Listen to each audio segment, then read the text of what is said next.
All right, in this video, I'm going to show you the worst story ever that ChatGPT has written for me. So my son is a fan of Five Nights at Freddy's, and I'm just playing with ChatGPT, trying to figure out what it can do at the end of the day. So stick around to the end. I think you're going to like this, what ChatGPT can do for a video, right? And for a book creation. So if this works out, I'll publish this book and I'll give my listeners a free copy of it once it is created here. So here the background audio, that's just my kids playing a Five Nights at Freddy board game. So please ignore that. Okay, here we go. So let me tell you about this story. It is, here's how I started the prompt in ChatGPT, the open AI, digital AI that's going to take over the world, Terminator 2 style. Maybe I give us, what, 5 more years before the robot overlords take over. Without further ado, Five Nights at Freddy's. Here we go. Tell me a new story set in the FNAF universe that is 150 pages long. So I tried to see if I could get it to write 150 pages, but it said, nope. I can give you some ideas for a story that you could write. So you can see right here, I went pretty far down the rabbit hole. And I was doing this probably for an hour. And I was pretty impressed with the results. For a computer, the English is pretty good, the grammar is well, and it's very responsive. And that's what I like the most about this platform is that it learns and it can make changes and it can tweak based off of the inputs and the prompts that you give it. So that was the FNAF story, but like I said, I'm going to make a new story. So I want to make a new chat, and let's go ahead and say, um, let's see, let's see, I need a um, story about two friends um, who find a mysterious, let's see, mysterious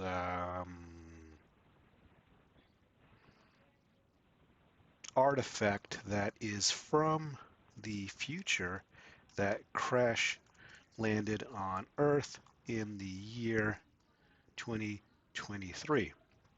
The um, two friends are named Linus and Lennox. These are the two names of my boys.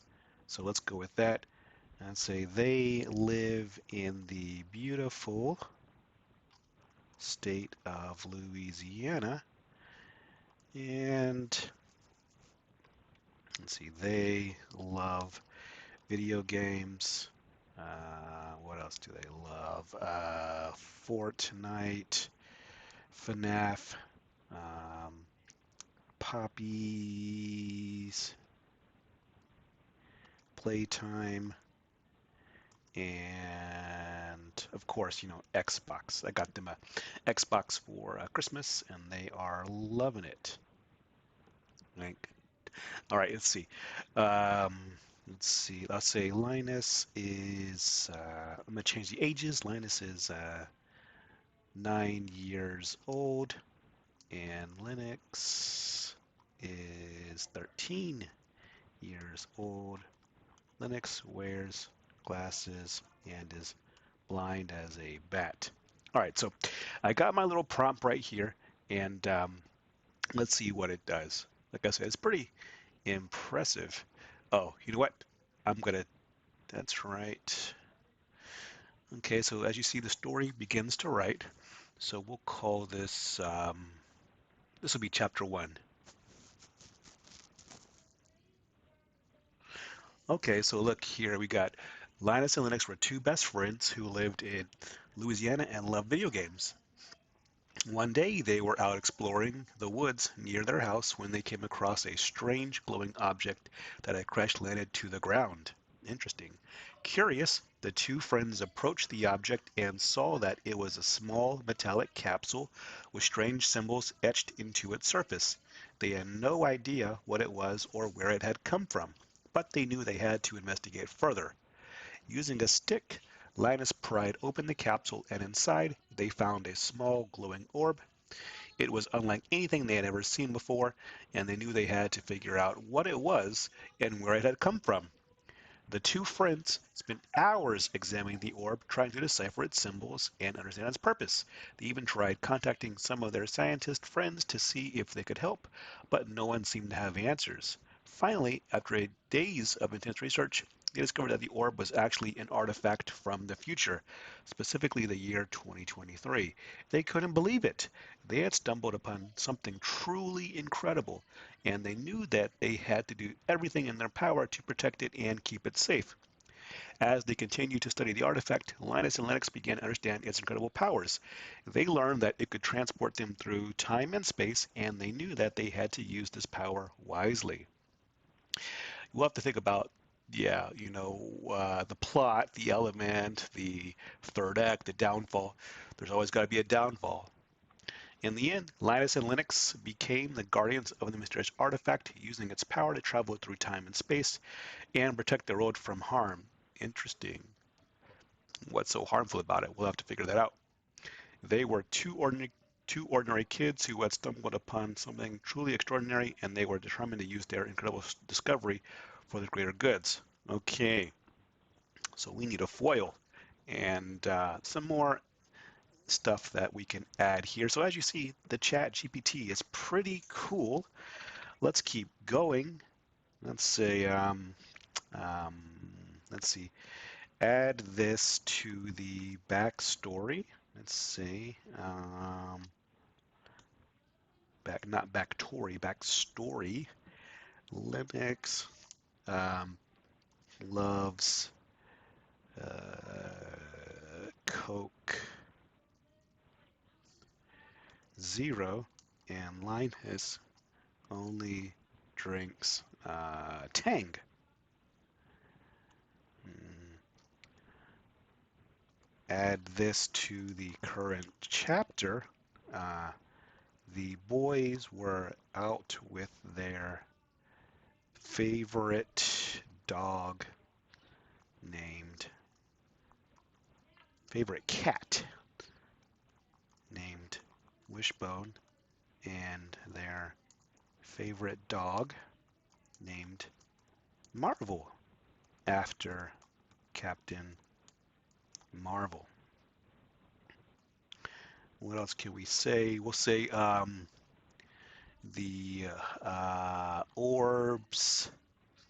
Um, the orb has the ability to give the temporary power of mind control. Right. And let's see.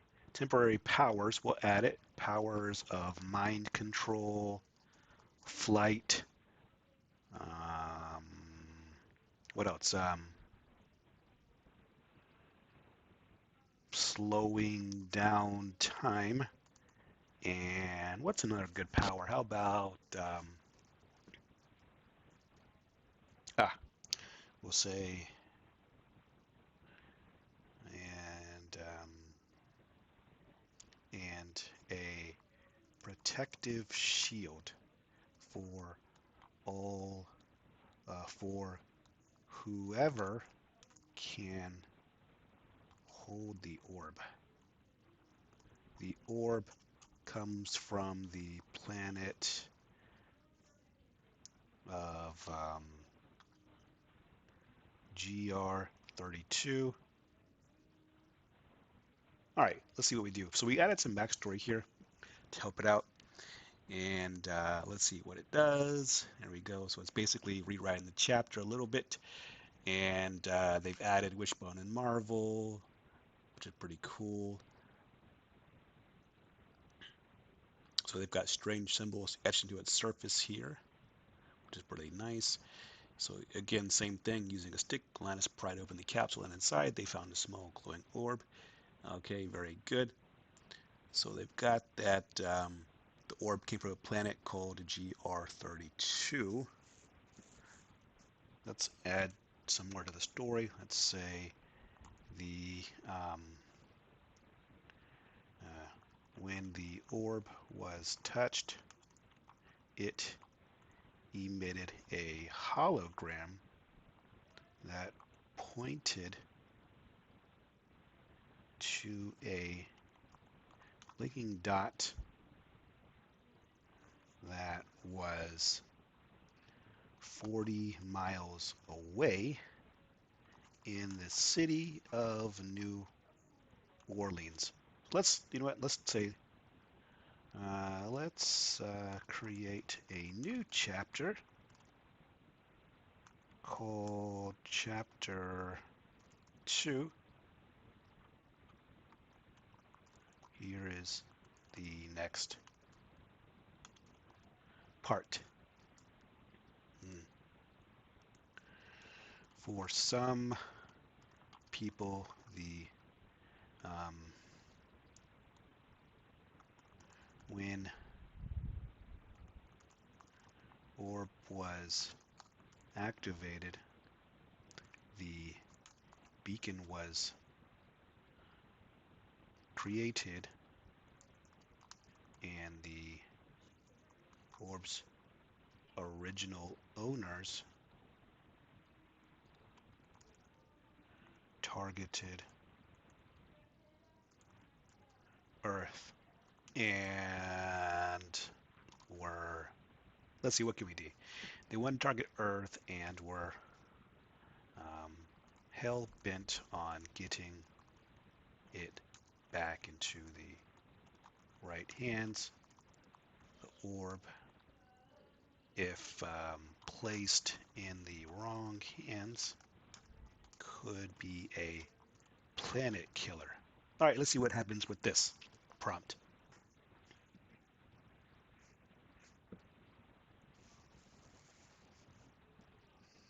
So pretty cool.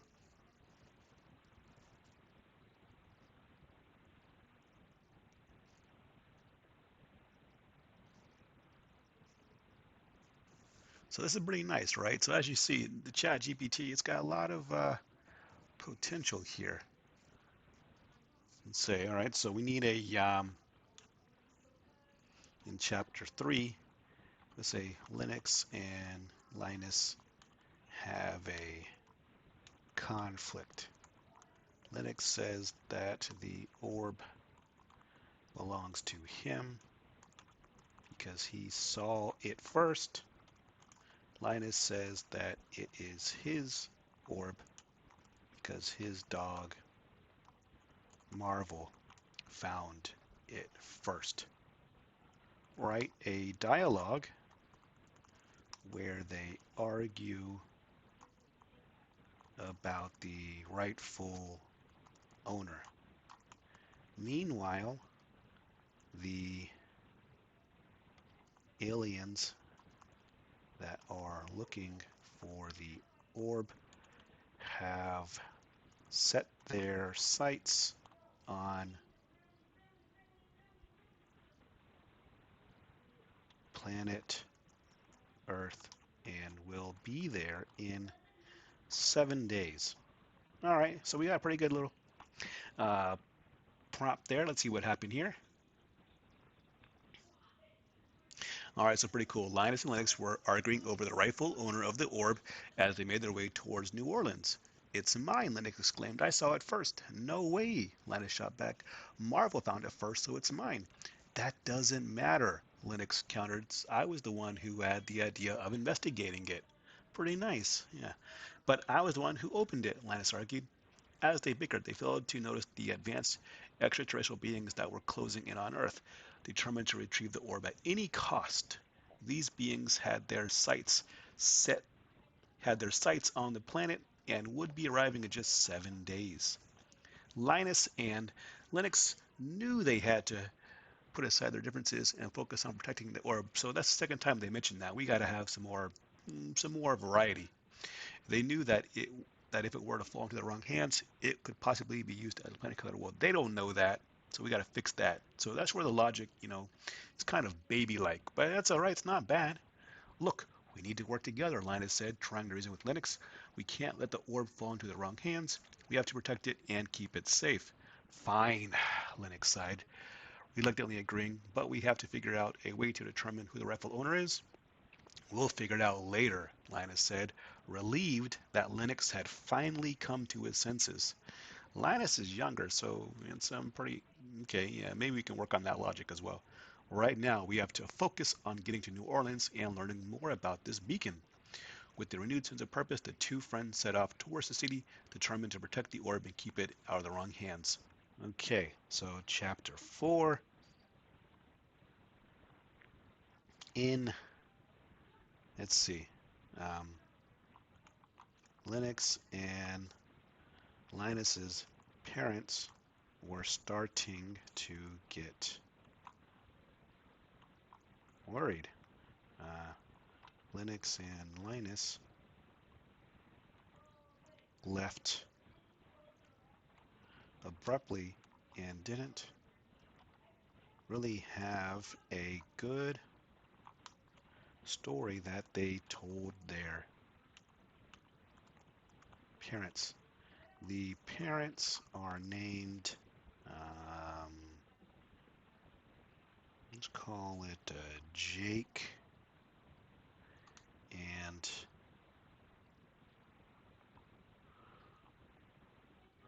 Rhonda. They met in high school and got married in Hawaii by a priest who looked like Elvis. Let's say add this to the two boys' backstory and rewrite chapter 1. Let's see what this does. Oh, I gotta fix that because their friends don't got the same parents here. I'm gonna have to update that one. Yeah, it's only as good as the algorithm, right? Garbage in, garbage out. We can fix that in a second here. It's not bad though. Look at that. It goes to chapter 4 already. That's pretty cool, right? We can get our book created in a couple more days here.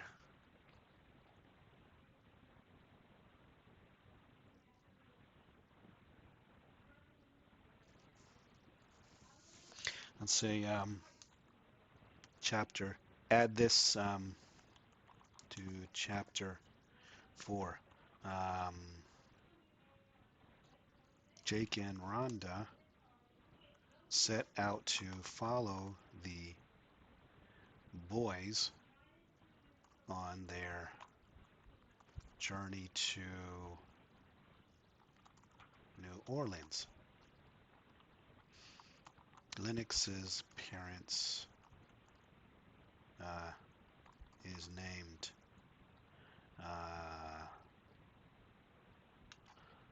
Clyde, and his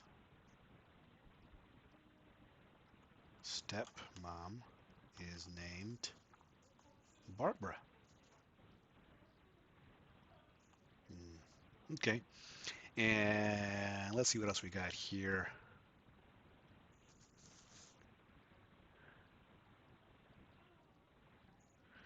Let's say add this to the plot.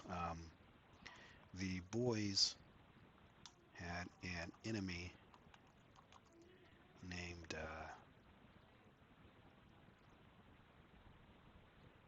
Mikey Sanderson. Mikey was the neighborhood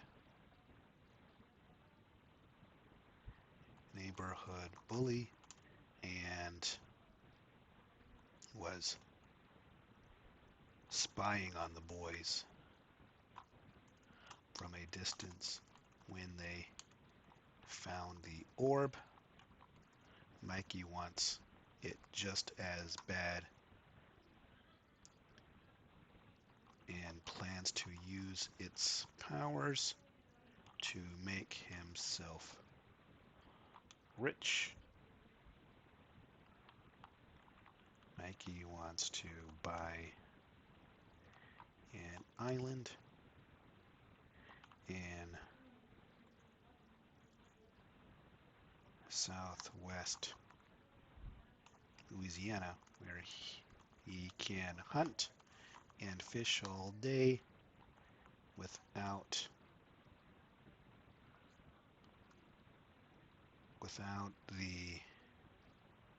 without the let's see worry uh, without having to go to high school. All right, very cool. So let's see what this does. So as you see, right, we got a lot of cool stuff here.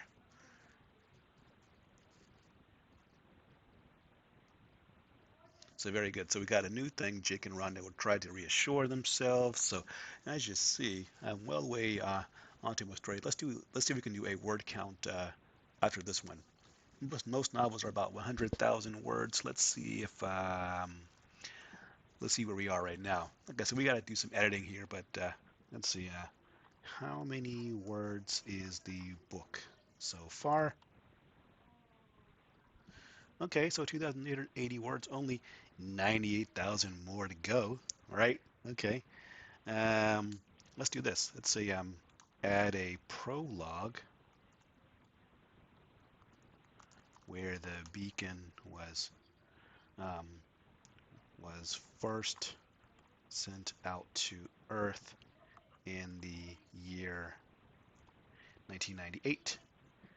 Um, the first beacon landed in Atlanta, Georgia, and the original founder was named Gabe McGrady.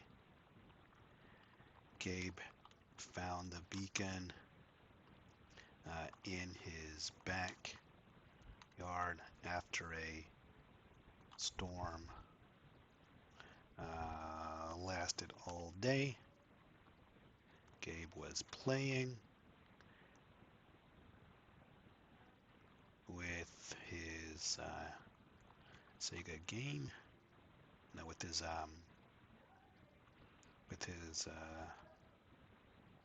yeah, Nintendo 64, and saw some black smoke beneath the rain covered backyard. All right, here we go.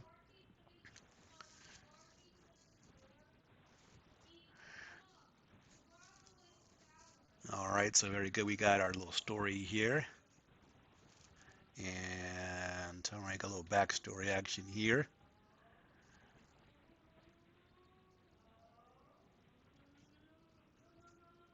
Nice, nice, nice. Okay, so he spent years studying it, learning that he could look at that one, Earth's first guardian. Pretty cool. So now, uh, so look, and now 25 years later, the beacon has landed in the hands of Lennox and Linus, two young boys who are determined to follow in Gabe's footsteps and protect the beacon from those who would use it for their own selfish purposes. So that's pretty cool. So, like I said, uh, let's see what happens next. I know I'm curious. Let's see. And the cool thing about ChatGPT is that, yeah, it can totally continue where you left off, which is pretty nice. So we're going to do that and come back. And if you have any ideas of how you want the story to shape or progress, let me know in the comments below. All right, so like I said, this is the worst worst book ever, but not bad for about 24 minutes of writing. All right, I'll see you in the next one. All right, bye.